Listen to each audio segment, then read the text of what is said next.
না না না, রবে না গোপনে গোপন কথাটি, হা হা হা। দেখলে তো, হুলের সাথে নাকি ফারিয়া যোগাযোগ করেছিল। কে বলেছে, কে বলেছে? আহা, ম্যান্ডির সর্দি ভাই বলেছে। কখন বলেছে? ভিডিওতে বলেছে। কখন যোগাযোগ করেছিল? যখন কিনা ইউটিউব মিটআপে এই ম্যান্ডি দুই দিদি বনুকে সাইড করে দিয়েছিল। বললাম না আমি পারবো না ভুলতে তোমাকে, আমি দেব না ভুলতে তোমাকে। ওরা হচ্ছে এই ধরনের, এদের সাথে দোস্তি আর অ্যানাকন্ডার গালে চুমু দুটোই এক। হুম, এইখানে হাতের নিচে থাকবে ওই লিচের মতো, প্রয়োজন হলে শ্বাস। দেখলে তো, একটুখানি রাগ হয়েছিল ইউটিউব মিটআপে ওকে নিয়ে, মানে কথা বলেনি, নিয়ে যায়নি, কি সঙ্গে সঙ্গে হ্যালো ব্রাদার ব্রাদার, কিন্তু কোনো কথাই গোপন থাকে না। এর নাম ইউটিউব, এর নাম ইউটিউব। চলে গেল ম্যান্ডি আর ম্যান্ডির ওয়ান অ্যান্ড হাজব্যান্ড, হ্যাঁ, ইন্ডিগোতে চলে যাওয়ার আগে বলে গেল না যে কথাটা আমি দিয়েছিলাম। সততা, এরা মাই ফুট, এরা কিছুই জানে না, ডিসঅনেস্ট পুরোপুরি। অকারণে মহাদেবের নাম নেয়, মহাদেবের নাম এদের মুখে। ডুমরু বাজাবে মহাদেব, তারপরে এরা নাচবে ধেই ধেই করে। চলো দেখো, সঙ্গে থাকো, be with passion with AP. কালকে সারাদিন আমি কোনো কন্ট্রোভার্সি ভিডিও দিইনি, পুরো দিনটাই ছিল রাহুলের জন্য সমর্পিত। তো কন্ট্রোভার্সি ভিডিও দিইনি ঠিকই, কিন্তু কন্ট্রোভার্সি ভিডিওগুলি কিন্তু দেখেছি। আচ্ছা, তো প্রথম ভিডিওটা হচ্ছে ম্যান্ডিকে নিয়ে। হ্যাঁ, ম্যান্ডি এখন দিদি, ম্যান্ডি তো পৌঁছে গেছে চেন্নাইয়ে। হ্যাঁ হ্যাঁ, দেখেছি, আজকে ভিডিও দেখেছি। প্রথমত কালকে ভিডিওটা নিয়ে কিছু কথা আগে বলে নিই। কালকে ভিডিওটাতে ম্যান্ডি যাওয়ার আগে প্রমাণ রেখে গেছে, চেয়েছিল, মানে ঠুকে গেল কন্ট্রোভার্সি ক্রিয়েটরদেরকে, যদি ওদের কিছু হয়ে যায় তাহলে ওর মা এই বাড়িটাতে থাকবে নাতনিকে পালন পোষণ করার জন্য, আর ওই বাড়িটা ভাড়া দিয়ে দেবে, ঠিক আছে? এটা একধারে কন্ট্রোভার্সি ক্রিয়েটরদেরকে বোঝানো হলো, আরেক ধারে শ্বশুরবাড়ির লোকদেরকেও বোঝানো হলো, তাই তো? কন্ট্রোভার্সি ক্রিয়েটরটা এটা নিয়ে কন্ট্রোভার্সি করবে, আচ্ছা, আর শ্বশুরবাড়ির লোকদেরকেও মানে যে ওই কী বলে এটাকে, লিগেসি বা প্রপার্টি, হ্যাঁ, সেটা বুঝিয়ে দিল যে আমার মেয়ে এই বাড়িতেই থাকবে আর মা ওইটা ভাড়া দেবে। এইবার ম্যান্ডিকে কিছু কথা বলি। প্রথমত সিম্পিতি নেওয়ার চেষ্টা করেছিল ওই লোন টোন নিয়ে, রূপোর থালা দুয়ারে দুয়ারে, হ্যাঁ, তো এগুলি নেওয়ার পর খুব একটা সিম্পিতি যে পেয়েছে তা না, কারণ আমরা সবাই একদম হাঁপিয়ে হুপিয়ে পড়েছিলাম যে হ্যাঁ, রূপোর থালা কেন, এটা মানে আমি তো ভাবতেই পারি না রূপোর থালা বিক্রি করে, এটার মধ্যে কতটা নিখাদ প্ল্যান ছিল। হ্যাঁ, না, যদি রূপোর থালাও নিয়েও গে থাকে, তার মানে কইয়ের তেল দিয়ে কই ভাজা, আমার ওয়ান অ্যান্ড অনলি হাজব্যান্ডের অসুস্থ, তার জিনিস দিয়েই তার চিকিৎসা করব। আর লোন নেওয়াটার মানেও এটা যে আমি তাকে বলতে পারবো তোমার অসুখের সময় আমি 1 লাখ টাকা লোন নিয়েছিলাম, এখন তুমি মাসে মাসে ইএমআই সিস্টেমে আমাকে দিয়ে দে, সেই লোনটা ক্লিয়ার করো। কারণ যেহেতু নিজেই বলেছে যে স্বামীর চিকিৎসার ওষুধপত্র সব কিছু স্বামীর টাকাটা স্বামী দেয় চিকিৎসার, তাহলে এই চিকিৎসাটারও, অ্যাপোলোর চিকিৎসাটারও খরচটা স্বামী দেবতাটিকে দিতে লাগবে। যদিও লোককে বোঝানো হয়েছে না ও খুব ভীষণভাবে চিন্তিত, বিশালভাবে স্বামীর মানে ভক্ত, মানে স্বামীর সুস্থ করার চেষ্টা করছে, তোমরা প্রে করো। এটা কিন্তু আমরা আগেও দেখেছি, আলসারের সময়ও দেখেছি, বা 2023-এও দেখেছি স্বামী অসুস্থ বলে ওই ডালিয়া ওপরে কিউব কিউব কিউব পনি কাটা, তাই না? যত্নটা কিন্তু আমরা সারা জীবনই দেখেছি। এই যে অন ক্যামেরার যত্ন যেটা দেখায়, না না না, অন ক্যামেরা অফকোর্স সবখানে যত্ন করে, স্বামীর মুখের সামনে থালাটা বেড়ে দেওয়া এটা চিরকালইও করেছে। এবং স্বামী কি খেতে ভালোবাসে না ভালোবাসে, টমেটো খেত না, তারপর স্বামীর জন্য বেশি ঝাল করে রান্না করতে পারতো যখন আলসার ছিল, এগুলি কিন্তু ও প্রচণ্ডভাবেই খেয়াল রেখেছে। অন্যদিকে আনখেয়াল হয়ে গেল, অন্যদিকে খেয়াল খুশি মর্জি মাফিক চললেও স্বামীর খাওয়া দিকে, স্বামীর কোন ড্রেসটা পরলে ভালো লাগবে, এগুলি কিন্তু তখনও করেছে। হ্যাঁ, একদিকে আমি আমার খেয়াল মাফিক চলবো, কিন্তু স্বামীকে পুতুল সাজিয়ে রেখে সময় সময় থালাটা বেড়ে দেওয়া এটা চিরকালই করে গেছে। তো কালকে যখন ও বলছিল যে এই ভবনটা আমি দিয়ে গেলাম, ভবনটা ভাড়া থাকবে, এটা আমি অন ক্যামেরায় বলে গেলাম, কারণ লোককে আবার বলবে কিছু হয়ে গেলে প্রমাণ আছে তোমাকে দিয়ে গেছে। প্রথম কথা, এই কুটিরটা দেওয়ার কোনো রাইট তোমার নেই, যেহেতু জমির মালিক তোমার শ্বশুর মশাই। হ্যাঁ, তাই উনি ডিসাইড করবেন এই কুটিরটা তোমার মেয়ে পাবে নাকি তোমার মেয়েকে ওই বাড়িতে নিয়ে যাবে, সেটা সম্পূর্ণ ওনার পার্সোনাল ব্যাপার। তোমার শ্বশুর মশাই। কুটিরের ওপরে কোনো রকম হক রাইট তোমার স্বামী, তুমি বা তোমার মেয়ে কারণ নেই, কারণ জমিটা উনি আজ পর্যন্ত তোমাদের কারোর নামে লিখে দেয়নি। শ্বশুরের জমি পৈতৃক জমি, শ্বশুরেরও জমি না, এটা মানে তোমার দাদার ঠাকুরদার জমি হবে, কারণ পাশেই তো তোমার বর্মা ছোটো মার বাড়ি। তো ঠাকুরদার জমি, যেই ঠাকুরদার শ্রাদ্ধেতে পর্যন্ত তুমি যাওয়ার বা প্রণাম করার একটু মানে ইসে আছে বলে মনে করনি, কারণ আছে বলে মনে করো, তুমি তো চোরকিবাদ, তোমার স্বামী দেবতাটিও যায়নি সেখানে গিয়ে একটুখানি প্রণাম করার জন্য। নিরামিষ খাওয়া তো দূর কি বাদ, সেটা পঞ্চম দোল ছিল। তুমি কিন্তু প্রচণ্ড শ্বশুরবাড়ির ভক্ত, শ্বশুরবাড়ির যার যতটুকুন প্রাপ্য সম্মান দিতে তুমি ভুলো না। এক্স্যাক্টলি, কখনো জুতোর বাড়ি, হ্যাঁ কখনো মাথায় তুলে রাখি না, জুতো মেরে গরু দান, আগে জুতোটা মারাও তারপরে গরু দানটা যখন করার প্রয়োজন হয়, গরু দান তো আর করো না, নাইটি দান করো, তাই তো? সেটা করে নাও। যে মেরেছি জুতো তো কী হয়েছে, মেরেছি জুতো তাই বলি কি প্রেম দেবো না, ওটা এরকম ব্যবস্থা আর কি। তো তুমি এইবার এই শীতে যাওয়ার সময় সব কিছু তুমি তোমার মাকে বুঝিয়ে দিলে। এইবার বলবো, তুমি যখন মন্দারমণিতে গেছো তখন তোমার মেয়েটিকে ফারিয়ার বাড়িতে রেখে গেছিলে, তখন তোমার মনে হয়নি বাইকে যাওয়ার সময় তো অনেক কিছু হতে পারে, হতে পারে তো, তখন কেন বলে গেলে না? এখন কেন সিম্পেথিটাকে সুড়সুড়ি দেওয়ার জন্য ভবন তুমি কার, কুটির তুমি কার বলতে শুরু করলে? এরকম বহুবার তুমি আর তোমার হাজব্যান্ড তোমার মেয়েকে রেখে মন্দারমণিতে গেছো, একবার দুবার এরকম, হ্যাঁ 3বার এরকম তুমি গেছো। তো তখন মনে পড়েনি যে আমি মেয়েকে রেখে রেখে গেছি, যদি কিছু হয়ে যায় ভবনকে সামলাবে, কুটিরকে সামলাবে না? তখন তো ওই অসুখ নামক সিম্পেথিটা ছিল না। সিম্পেথিকে সুড়সুড়ি দিয়ে কতটুকুন কি নেওয়া যায় সেটা তুমি এবার বুঝতে, কারণ তোমার ওই টাকার ক্রাইসিসটা, মন গড়া ক্রাইসিসটা, এটা কেউ মেনে নেয়নি, কারণ তুমি যেহেতু কানের বালা, মোটা মোটা সীতাহার, মোটা মোটা নেকলেস, কি বলে কি বালা দেখিয়েছিলে, গোলাপ বালা না কি বালা, এরকম অনেক কিছু দেখিয়েছো, তাই তোমার এই রূপোর থালা বিক্রি বা তোমার টাকার ক্রাইসিসটা, আমার মনে হয় না ভিউয়ার্সরা বোকা যারা না, যারা একটু দিমাগ আছে, যাদের একটু শিক্ষাগত যোগ্যতা আছে, যাদের একটুখানি ব্যাংকে ঘাটাঘাটি আছে, যারা কিছু কিছু তো একদমই বোকা, অ্যান্ড্রয়েড ফোন স্বামীর টাকায় কিনলেই কি আর সবাই স্মার্ট হতে পারে?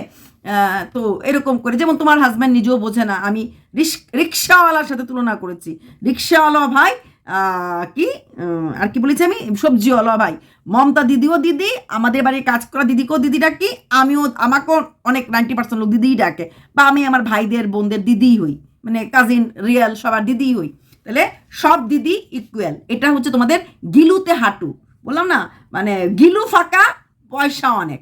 যেমন তোমার হাজব্যান্ড 5বার না 6বার বললো মাইন্ডলি বাল্কি প্যানক্রিয়াস, এটা হচ্ছে শিক্ষার দৌড়, মাইন্ডলি, হ্যাঁ একবার বলেনি, মানুষের 1বার 2বার 3বার হতে পারে, ও যে কতবার মাইন্ডলি বাল্কি প্যানক্রিয়াস বললো, আমি দেখছিলাম আর হাসছিলাম।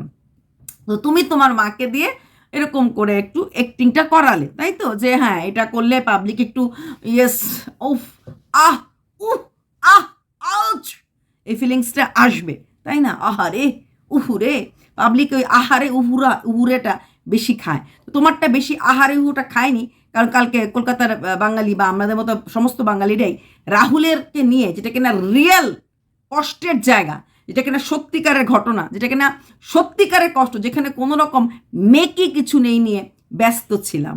ইনফ্যাক্ট আজকেও সকালেও ওকেই দেখছিলাম। তো যাই হোক, কিন্তু ওইটা নিয়ে আজকে আর রাহুলকে নিয়ে কোনো ভিডিও করব না, যা হয়ে গেছে গেছে, আর আমি করছি না। তো কালকে এই অ্যাক্টিংটা করলে, তো তাছাড়াও তুমি যখন ফ্ল্যাটে চলে গেছিলে, মা অতি তো তুলতেই লাগবে না, কী করে হবে, অমুক জায়গায় গেছিলে, তখন কখনো মনে হয়নি তোমার কিছু হয়ে গেলে পরে কি হবে তোমার মেয়েটার? এটা না আগের থেকে একটা কাজ করো, উইল টিল করে রেখে দাও, যে আমার কিছু, হ্যাঁ তুমি তোমার মেয়েকে প্রচণ্ড ভালোবাসো, তুমি বলাটা ভুল, তোমরা দুজনেই মেয়েকে ভালোবাসো। আজকে যে তুমি এই কুটিরের আছো, তার পেছনে কারণটাই হচ্ছে মেয়ে, কুটিরে থাকার পেছনের কারণ হচ্ছে মেয়ে। মেয়েকে কেউ গ্রহণ করতে রাজি ছিল না, তোমাকে নিতে তো সবাই রাজি, কারণ তুমি তো পয়সা বলতে হয় না, না ভালোবাসলে বলে আমার ঠিক কখনোই মনে হয়নি। তো পয়সার জন্য, রোজগারের জন্য 1 লাখ 1.5 লাখ টাকা যদি ঘরে বসে রোজগার করতে পারে, তাহলে ক্ষতি কি এই জগতে? তারপর দেখলাম আজ সকালবেলা যাওয়ার সময় মনটা খুব খারাপ ছিল, কারণ তোমার মেয়ের জ্বর ছিল, এটা প্রত্যেকটি মারই অবস্থা হয়, সন্তানের শরীর খারাপ, সে তার বয়স 5 হোক আর 50 হোক, তখনই সবার চিন্তা হয় যে আমার গলার কিছু হলে, আমার তো মরণের সময় চলে যাচ্ছে, তা আমার বাবা চিন্তা করবে তো গলাটা এমন হয় কেন, ডাক্তার দেখাস না নাকি, কী হচ্ছে, এত ডাক্তার দেখানোর পরও বলতেই থাকে। এটা প্রত্যেক মার ক্ষেত্রে না, তোমার মার হয়তো সেটা ছিল না, কারণ তুমি বলবে না প্রত্যেকের মা হয় না, আমার মা, হ্যাঁ তোমার মা তো একটু ডিফারেন্ট কেস। একশো কথা কি জানো তো, ওই তোমার স্বামীর যেরকম রোগটা জেনেটিক, ডায়াবেটিস, প্যানক্রিয়াসের প্রবলেমগুলি, ঠিক তোমার ব্যাপারটাও কিন্তু জেনেটিক। হ্যাঁ, মাতৃদোষে এই জিনিসগুলি আসে। মানুষে বলতেই বলে মেয়ে যখন বিয়ে করবে বা বাড়িতে আনবে মাকে দেখে আনবে, ছেলে যখন আনবে বাবাকে দেখে আনবে। তো মানে গাই গুনে ঘি, মা গুনে ঝি। তো মার এটাও জিন, এটাও কিন্তু জিনগতভাবেই পায়। হ্যাঁ, আমাদের চোখের পাওয়ার, আমাদের ক্যান্সার, প্রেশার, আজকাল সমস্ত রোগই জেনেটিক। ঠিক ক্যারেক্টারটাও আমরা বলি যে অমুক টুমুক, না এটাও কিন্তু জেনেটিক, এটাও জিন থেকে পায়।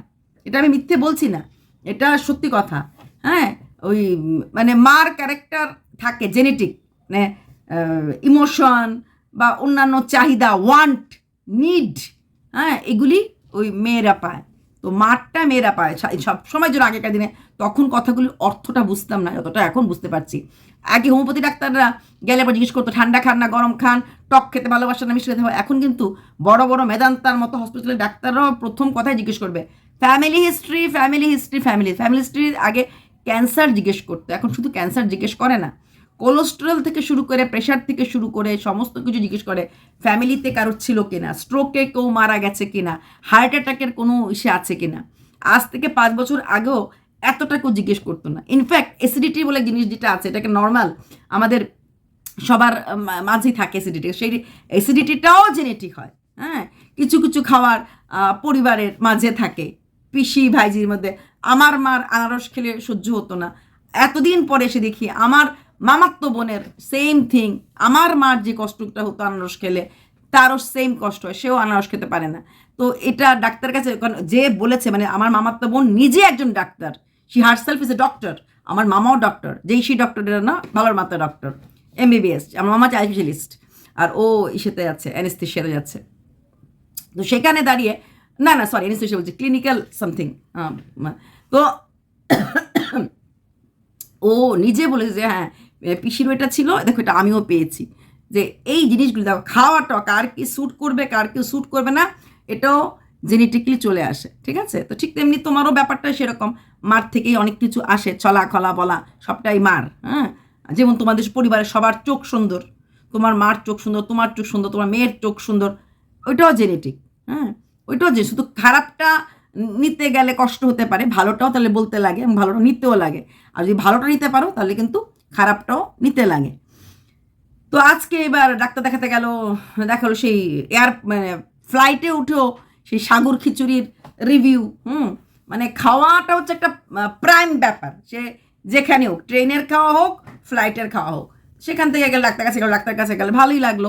ডাক্তার কোনো কিছু খারাপ পায়নি, কোনো কিছুই পায়নি। ডায়াবেটিসটা তো থাকবেই, কারণ যেহেতু এটা একটা পরিবারের আছে, প্লাস ওর লাইফটা টেনশনময় লাইফ। অবশ্যই একটা নর্মাল গভর্নমেন্ট চাকরি করলে এরকম টেনশনটা একটু কম হয়, অফিসের ফাইল ছাড়া। একটা স্কুল টিচার হলে স্কুলে গেল, ক্লাস নিল, পরীক্ষার খাতা দেখলো, রিপোর্ট কার্ড দিল, এগুলি নর্মাল। অফিসের কাজেরও নর্মাল হয়, ওই স্ট্রেসটা থাকে না, যেটা কিনা বিজনেসম্যানদের যদি ভালো বিজনেস থাকে তাহলে হয় না। কিন্তু ওর যেটা রোজের বিজনেস, রোজের হ্যান, তারপরে হচ্ছে এই গার্মেন্ট বিজনেসম্যান হয়েছে, সেখানেও একটা স্ট্রেস থাকে, কাপড়টা পৌঁছচ্ছে কিনা, কাপড়টা যাচ্ছে কিনা। তার থেকে বেশি টেনশন হচ্ছে আমার ওয়াইফ কি করে না করে।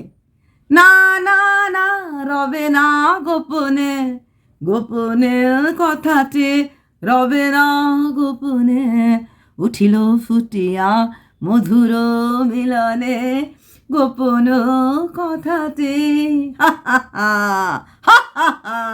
দিন চাক্কা চিতা চিতা, দিন চাক্কা চি, হুলের সাথে ফোনে ফারিয়া কথা বলেছে জি। ইয়েস, এটা নিয়ে অনেক দিন ধরেই আমরাও বলছিলাম, অন্যান্য থেকে কথাও শুনছিলাম যে এদের সাথে হুলের একটা কানেকশন থাকতেই পারে। সেই দিন তার একান্ত ছর্দি ভাই, কেন ফারিয়ার মুখ বন্ধ, কেন ফারিয়া, আমি বলেছি ফারিয়ার গোপন কথা যেমন এরা জানে, ঠিক তেমনি এদের গোপন কথাও ফারিয়া জানে। তো লাস্টলি শু বলেই দিল ফারিয়ার সাথে ম্যান্ডির সাথে কষ্ট পাওয়ার পর ম্যান্ডির মিট আপে ফারিয়াকে নিয়ে না যাওয়ার জন্য। ফারিয়ার কথা আমি সবসময় বলি, এখন একটু কম বলি ডিউ টু আর প্রেগনেন্সি, আমি আগেও বলেছি। আর ফারিয়া যদি ঠিক হতো তাহলে হাটটা তো অর্পিতা পাল হেরে যেত, তাই না? তো সেখানে ফারিয়া এসব জায়গা থেকে ফারিয়াকে দূর করে দেওয়ার জন্য Faria hello brother brother hello brother, হ্যাঁ, তো ছোট জিজুকে মনে পড়েছে এবং কিন্তু ফোন লাগিয়েছে। কথাটা কোথার থেকে আউট হয়েছে? ছোটদি ভাইয়ের থেকে আউট হয়েছে। বললাম না? ঠিক তেমনি ছোটদি ভাই বলছে কসম সে আমি কোনোদিনও ফোন করিনি। কে জানে, কে জানে? ওটা থরি ছোটদি ভাই ফোন করে ফারিয়াকে বলবে? অত বোকা ছোটদি ভাই। এই টেনশনটাই সারাক্ষণ কিরে ম্যান্ডির ওয়ান অ্যান্ড অনলি হাজব্যান্ড, ইয়াস, এই শালির বিয়ে দেওয়া, এই শালির সাথে বসে জামাই ষষ্ঠী খাওয়া, এরা কিন্তু সবাই হুল ফোটাতে যে কোনো মোমেন্টে রাজি, এবং সেই প্রয়োজন হলেই হুলকে hello brother brother hello brother. এটা আমি প্রথমও বলেছিলাম, যারা লেখে তুমি তুমি ভুলুনি সেই মানুষগুলিকে যারা তোমার খারাপ দিনের পাশে ছিল। কোন সা খারাপ দিন? কাহা সে আয়া খারাপ দিন? কিসনে বানায়া খারাপ দিন? ওটা খারাপ দিন না। যখন তুমি ভুল পথে গেছিলে, সেই ভুল পথে যারা তোমার হাত ধরেছিল তাদের হাত তুমি ধরে রেখেছো কেন? এটা তো আমার চিরকালের প্রশ্ন। কিসের জন্য? আমি যদি জানি তার সাথে মিশলে আমি একটা ঘুষখোর মহিলা হব, আমি তার সাথে মেশাটা বন্ধ করে দেব। সেইখানে এই মানুষগুলি আমাকে ভুল পথে যাওয়ার সময় আমার সাথ ধরেছিল, এবং তাদের সাথে আমার সেই মানুষগুটার ভালো কানেকশন আছে, ছিল, থাকবে। প্রমাণ দেখ আমার সাথে। না না, প্রমাণ আমাদের দিতে লাগে না, প্রমাণ এভাবে আপনি আপ চলে আসে। যেমন ফারিয়ার কথা চিচিং ফাক হয়ে গেল, বললাম না? এদের মুখের কথা, ফারিয়া কোনোদিন কোনো ব্যাপারে কোনো কিছুতে মুখ খুলবে না, কারণ একটাই, ফারিয়া ইজ গ্রেডি। ফারিয়া জানে কোনো দিন হয়তো আবার ম্যান্ডির সাথে মিল হতে পারে, কোনো দিন হয়তো, নাহলে ফারিয়া কোন আকলে যেখানে ম্যান্ডিকে এইভাবে উলঙ্গ করছিল, ফারিয়া যদি সত্যিকারের ভদ্র ঘরের মেয়ে হতো, আমি আগেও বলেছি আজকেও বলছি, যেই শিল্পী দিনের পর দিন ম্যান্ডিকে নিয়েই নেগেটিভ ভিডিও করত, এবং যেই শিল্পীর জন্য কেঁদে কেটে বলেছিল আমার বাবার চরিত্রে দাগ লাগে, তার সাথে আমি জীবনও কথা বলবো না, ওপরওয়ালা তাকে কোনোদিনও ছাড় দেবে না, সেই শিল্পীই ছিল তার বার্থডেতে প্রধান গেস্ট। কারণ তার বার্থডেতে শিল্পীকে দেখলে পরে অবশ্যই একটু হলো ম্যান্ডির খারাপ লাগবে, কারণ শিল্পীকে ম্যান্ডি কখনোই হয়তো মন থেকে মেনে নিতে পারেনি। মন থেকে কিন্তু আমরা যখন কাউকে না নেই, যতই সামনে আমরা হাসি না কেন, মিশি না কেন, নেওয়া যায় না। কিন্তু ফট করে সেই শিল্পীকে ও ডেকে নিয়েছে, এবং শিল্পীকেও ফোন করে হাউ হাউ করে কেঁদেছিল, ভিডিওতে বলেছে। কখন? যখন ম্যান্ডি দিভাই বলে চুম্মাচাটি করছিল ছোটদি ভাইয়ের সাথে। আবার ইউটিউব মিট আপে যখন এই দুই বোনকে ব্লক টক করে দুই বোনকে টোটালি ছড়িয়ে দিয়েছিল ওয়ান অ্যান্ড অনলি হাজব্যান্ডের কথাতে, তখন ওই বোন এই বোনকে মানে ছোটদি ভাইকে সাথ নিয়েছিল, এবং সেই পাত্রকে ফোন করতে দ্বিধাবোধ করেনি। চিন্তা করো তাহলে ফারিয়া কতটুকুন ভালো হতে পারে? কোনো দিন না, কোনো দিন না, কোনো দিন না, কোনো দিন ভালো থাকতে পারে না, ভালো হতে পারে না। ভালো সে না, আমি তো কখনোই তাকে, এখন সে প্রেগনেন্ট, তাকে বাঁচতে দেব, তাকে ভালোভাবে ডেলিভারি করতে দেব। কারণ যে কথাটা সেদিন ছোটদি ভাই বলল, আমি জানি তুই আমার ভিডিও দেখিস, তাই তোকে ভিডিও নিয়ে বলছে। হ্যাঁ আমিও জানি, আমাদের কারো ভিডিও না দেখলেও ছোটদি ভাই ভিডিও দেখবে, কারণ ওতে ওর ইন্টারেস্ট থাকবে, তাই তাকে একদম শিল নোড়াতে পিষতে সুবিধা হবে। আর এই সময় এই ধরনের কন্ট্রোভার্সি ভিডিওগুলি দেখলে কোথাও না কোথাও মানসিক একটা কষ্ট হয়, আর সেইগুলির এফেক্ট বাচ্চার ওভারঅল ডেভেলপমেন্টের পরে। চোখ মুখ হাত মুখ ছাড়াও আমাদের ব্রেইন ডেভেলপমেন্টটা খুব দরকার হয়। একটা বাচ্চা ব্রেইনই পয়দা হয়, একটা বাচ্চা কিছু বলে মনে রাখতে পারে না, সব কিছুর পেছনেই কিন্তু কারণ থাকে। আর এইগুলির জন্যই তো এত সুন্দরভাবে সাইকোলজিক্যাল ট্রমা যেটা দেওয়ার ওইটুকু দিয়ে দিচ্ছে। কি সুন্দর করে প্রশ্ন করছে, তোর যা কেন আলাদা খায়? তোর যা থোড়ি আলাদা থাকে? কোন আক্কলে শুয়ে প্রশ্নটা করতে পারে, যেখানে নিজেই তো গত কত বছর ধরে আলাদা খায়। ওকে ভিজিট করা বউ বলে, যে নিজে কিনা পেইং গেস্টও না, মানে ইসে থাকে, পিজিতে থাকে। পিজিতে তো পেটা না দিয়ে, হ্যাঁ, এইভাবে থাকছে। শাশুড়ির ঘর থেকে বেলায় বেলায় খাবার দিয়ে যাচ্ছে। সে অন্য মহিলাকে কি করে প্রশ্ন করে, তুই বলে শ্বশুরবাড়িতে খাস না? ঠিক যেমনি ওই গিন্নির গোয়েন্দারগিরি, লজ্জা লাগে না? ওকে নিয়ে ভিডিও করে রোজগার করবি, আবার কোর্ট কেসে পড়লে 1000 টাকা ওর থেকে নিবি, অথচ নিজে 2000 টাকা নিয়ে বসে আছে। হ্যাঁ, নিজে শ্বশুরবাড়ির একসাথে খায় না, এমনকি শুধুমাত্র ডাল আলু ভাজা খেয়ে একা নিচে খেয়েছে, বর উপরে খেয়েছে, তাও শ্বশুর শাশুড়ির সাথে একমাত্র ছেলের ভুয়া সত্য খায়নি, কোনো দিন খায়নি। যে নিজে যেই কাজটা করে না, সে অন্যের দিকে এই কাজটা উংলি কি করে করে কি বলে, বেহায়া বলে জগৎ আমার, এরকম হচ্ছে অবস্থাটা। তো সেটা ও বুঝিস এই খায়নি কেন? আর ওই যে ফারিয়া, ওর কাছে মনের সমস্ত কথা বলে রেখেছে, পম্পমের কোনো ভ্যালু নেই বাড়িতে, হ্যান না তেন। পম্পমের ক্যারেক্টার নিয়েও কিছু না কিছু তো বলে, যার জন্য রোজই একবার করে মনে পড়ে, সংসার করছিস কর, আর বললাম না, মনে পড়ে। এটাই হচ্ছে কন্ট্রোভার্সি ক্রিয়েটারদের একটা ব্ল্যাকমেলিং। আর এটা জেনে শুনেই কিন্তু ফারিয়া, না না না না, ফারিয়াকে কেউ ধাক্কা দেয়নি বা শুও যায়নি, ফারিয়া জেনে শুনে এই জায়গায় পা দিয়েছে। ও যে সবসময় শু বলে বিশাল চালাক মা মেয়ে, বিশাল চালাক। হ্যাঁ, চালাক বটেই তো, না হলে কি আর কেউ ওইভাবে একটা আনমেরিড মেয়ে, এরকম গ্রামের মেয়ে, এইভাবে ওই সময়ে ম্যান্ডিকে এনে ম্যান্ডির টাকাটা নিংড়ে খেয়ে ম্যান্ডির সাথে আরেকজনের মিশ করতে সাহায্য করে পারে না। কেন করেছে এটা? সম্পূর্ণভাবে টাকার জন্য, কারণ ওর মার অপারেশনের জন্য টাকা লাগবে, আর ভেবেছে এমন একটা বড় বটগাছ পেয়েছি, একে ঝাড়া দেব আর টাকা পড়বে। আর হয়েছেটাও তাই।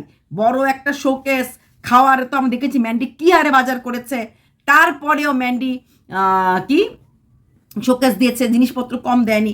তার অপারেশন বাবদ 15,000 টাকা দেওয়ার পরও আবার আরও টাকা চেয়েছিল। তারপরে ম্যান্ডি নাকে মুখে আর পথ না দেখে ব্যাক টু রানাঘাট, যে এখানে থাকলে আমাকে চুষে ওই আমের মতোই নিঃস্ব করে দেবে। তারপরও হয়নি, দুনিয়ার এত গোবর ডাঙ্গা কি ডাঙ্গা, মানে ওদের বাড়ির কাছাকাছি রাস্তা, ওইগুলিতে না গিয়েও বিয়ের পরে গেল তো কোথায়, উঠলো তো কোথায়, সেই রানাঘাটে। কেন? কারণ জানে টুডে টুমোরো ম্যান্ডির কাছে যদি যেতে পারে, তাহলে ম্যান্ডি আসবে। ম্যান্ডির কাছে থাকা মানেই একটা বট গাছের ছায়ার তলায় থাকা। তাই ও গেছে ওখানটাতে, গেছে ওই প্ল্যান করে, এবং গেছে, সাকসেসফুল হয়েছে। ম্যান্ডি বিয়েটিও করিয়ে দিয়েছে, ম্যান্ডির থেকে গিফটও ভালো পেয়েছে, ম্যান্ডির থেকে কিছু টাকাও নিয়েছে, যতটুকু নিংড়ানোর প্রয়োজন নিংড়ে নিয়েছে। কিন্তু সেই ম্যান্ডির এতটা বড় খারাপ করতে দ্বিধাবোধ করেনি, চলে গেছিল ফুল ফোটাতে। আমি তো আগেও বলেছি যে এই ধরনের মানুষ যারা একবার আমাকে ভুল কাজে বা ভুল পথে যেতে সাহায্য করে, এটাই তো হচ্ছে ম্যান্ডির ওয়ান অ্যান্ড অনলি হাজব্যান্ডের টেনশন। সেই টেনশনদেরকে পেনশনে নিয়ে পাঠিয়ে তাকে রিটেনশনে রেখে তাদের সাথে কথা বলা, মেশা, তো সেই বরের ডায়াবেটিস কমবে কী করে? দারুণ একটা কমেন্ট এসেছে ম্যান্ডির ফরে, নট এগেনস্টে। তো বলেছে একটা কথা বলবো, যে যেসব রোগ ম্যান্ডির ওয়ান অ্যান্ড অনলি হাজব্যান্ডের আছে, সেই সব রোগ সবারই আছে। এটা এর আগে ছোট দিবে, এইসব রোগ খুব ভেরি কমন রোগ। Diabetes, thyroid, uric acid, cholesterol, এইসব রোগ মানে হওয়াটাই স্বাভাবিক। আর ফ্যাটি লিভার তো বোধহয় এমন কারণ নেই যে আলট্রাসাউন্ড করলে পরে লিভারটা একটু ফ্যাটি আসবে না। কিন্তু ওর যে রোগ করার বাতিকটা, এটা কারণ হচ্ছে ওকে একটা ব্রেইনের ডাক্তার দেখাও। কথাটা কিন্তু ভুল বলেনি, এটা কিন্তু ব্রেইন না, অ্যাকচুয়ালি সাইকিয়াট্রিস্ট দেখানো দরকার, নট সাইকিয়াট্রিস্ট, ক্লিনিক্যাল সাইকোলজিস্ট বলে ডাক্তার কিছু আছে, তো তাদেরকে দেখানো উচিত। দেখালে কি হবে, ওর ভেতরে যে টেনশন, আমার বউ কি চিরদিন আমার থাকবে কিনা, আমার বউ কিছুতেই আমার কথা শোনে না, এদের সাথে মেশে, এই টেনশনগুলিতে দূর, ততদিন পর্যন্ত টেনশন দূরে যাবে না।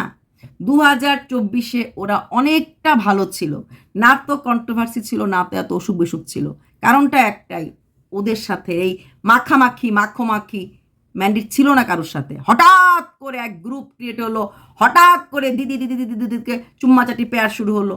সেখান থেকে এতটা মিলমিশ কোনোদিনই কিন্তু ম্যান্ডির বর মন থেকে, যেটা বলেই দিয়েছে ওদিন লাইভে, কিছু কিছু লোক অপছন্দের লোককে, আমার অপছন্দের লোককে স্ত্রী যখন ঘরে আনে আমি মেনে নেই, আবার আমার স্ত্রী কিছু লোককে অপছন্দ করে তাকেও মেনে নেয়।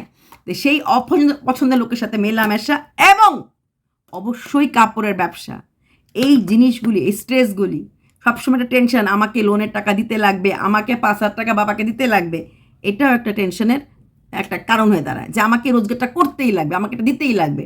যতদিন পর্যন্ত টেনশন থেকে একটু কম না থাকবে তখন তার রোগটাও কিন্তু ভালো হবে না। টেনশন যে দিচ্ছে সেই যদি আবার টেনশনের চিকিৎসাটা করায়, এটা ভাবতেও কিন্তু হাসি পায়। ডায়াবেটিসটা হলো কবে, কখন ওর চোখ লাল হতো, কখনও এরকম হতো, সব কিছুর মূল যে সে আবার এখনও সেই মূলেই গিয়ে পড়ে আছে, তাহলে আর ভালো কাজটা কোথায় হবে? এই যখন ভিডিওটা যদি দেখে, কারণ ও তো আবার কন্ট্রোভার্সি ভিডিও দেখে না, কন্ট্রোভার্সি থেকে স্ক্রিন রেকর্ডিং করে স্ক্রিনশটগুলি পাঠানো হয় ম্যান্ডির কাছে, ম্যান্ডি সেখান থেকে যেটুকুন বোঝে বা তাকে তার আনপেইড সার্ভেন্টটা যা বুঝিয়ে দেয় সেটা তার স্বামী দেবতাটির কানে দিয়ে দেয়, তোমাকে নিয়ে না অমুক অমুক অমুক অমুক বলেছে। স্বামী দেবতাটি তখন ওইটা শুনে সেরেই ভিডিও করতে বসে পড়ে। মূল টেনশনের কারণ যদি দূর না হয়, ইনসুলিন নিলে পরেও কি মানুষ ঠিক হবে? অসম্ভব, অসম্ভব। ভেতরে ভেতরে খেয়ে যাওয়া, যেটাকে বলে ভেতরে ভেতরে খেয়ে যাওয়াটা, প্লাস ওর যে একটা ভালো থাকার জন্য এত একটা ইচ্ছা, মনোবল, এতেই মানুষ অনেকটা ভালো থাকে। তা সত্ত্বেও ভালো নেই, কারণ কি? Constant tension. এই কথা বলছে, না জানি কি বলে ফেলছে, কথা বলছে এই রকম যখন কারোর মনে থাকে না, মানুষ ভালো এইভাবে থাকে না। তো এই কথাগুলি যখন বলে ফেলে তখন তার ভেতরে একটা চিন্তা কাজ করবেই করবে। তো মাইন্ডলি বাল্কি প্যানক্রিয়াস, এই মাইন্ডলি বাল্কি প্যানক্রিয়াস অনেকেই লিখেছে দেখলাম, জন্ডিস থাকলে হয়, অনেকে বলছে আমার অনেকেরই আছে। তার মানে খুব বেশি মাত্রায় কিছু হয়নি, অতিরিক্ত ডায়াবেটিস বা থাইরয়েডও হতে পারে, যার জন্য হয়তো এতটা ওয়েট লস হচ্ছে। ওয়েট লসের কারণ যেটা ওকে স্টুল পরীক্ষা করতে দিয়েছে, সেটা দেখা যাবে কেন ফ্যাট কোথায় বেরোচ্ছে কোথায় না বেরোচ্ছে। তো এই হলো, এইটুকুনি হলো ম্যান্ডি এবং ফারিয়া। তবে ভালো লাগলো ওই কথাটা যে আউট হয়ে গেল, হুলের সাথে ফারিয়া কথা বলেছে, তার মানে হুলের ছায়া এদের ওপরে, মানে দুই, ও তো ম্যান্ডির উপরে হয়তো নেই, কিন্তু এই বাকি দুই দিদি বনু ওই সময় যারা পাশে ছিল তাদের সাথে আছে। চলো ভাই, বেস্ট অফ লাক, ভালো থেকো, সুস্থ থেকো, সবাই সবাই সবাই নিজের স্বাস্থ্যের খেয়াল রেখো, আর নিজেকে খারাপ সঙ্গীত থেকে দূরে রেখো। ছলের অভাব হয় না।